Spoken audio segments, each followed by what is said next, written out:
નમસ્કાર, border news કચ્છમાં આપનું સ્વાગત છે। કચ્છના પ્રસિદ્ધ યાત્રાધામ દેશદેવી માં આશાપુરા માતાજીના સ્થાનક માતાના મઢમાં ચૈત્રી નવરાત્રી પર્વના ચોથા નોરતે અહીં યોજાતી ગરબીમાં મહાઆરતી સાથે રાસ ગરબાનો કાર્યક્રમ યોજાયો હતો, જેમાં મોટી સંખ્યામાં ખેલૈયાઓએ રાસના રમઝટની મોજ માણી હતી। માતાના મઢમાં પરંપરાગત અશ્વિન નવરાત્રી પર્વની જેમ જ ચૈત્રી નવરાત્રી પર્વની ઉજવણી કરવામાં આવે છે। આ નોરતા દરમિયાન મોટી સંખ્યામાં માઈ ભક્તો આશાપુરા માતાજીના દર્શનાર્થે આવે છે।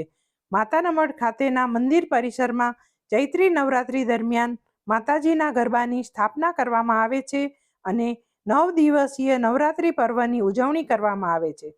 ચોથા નોરતે શુક્રવારે અહીં મહાઆરતી તેમજ રાસ ગરબાનો પણ કાર્યક્રમ યોજાયો હતો, જેમાં નાની કુમારિકા બાળાઓએ અલગ અલગ સ્વરૂપમાં નવદુર્ગાઓના વસ્ત્રો પરિધાન કર્યા હતા। મઠ જાગીર અધ્યક્ષ યોગેન્દ્રસિંહજી રાજાબાવાએ માતાજીના ગરબાની આરતી ઉતારી હતી। મોટી સંખ્યામાં ઉપસ્થિત ભાવિકો પણ હાથમાં દીવડા સાથે આરતીમાં જોડાયા હતા। જાણીતા કલાકારો ઉમેશ બારોટ તેમજ રાજા વાસુ ગ્રુપ દ્વારા મોડી રાત સુધી દુહા છંદ સાથે માતાજીના ગરબાની રમઝટ જમાવી હતી, જેમાં મોટી સંખ્યામાં માના ભક્તોએ રાસ ગરબાની મોજ માણી હતી।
आश्रित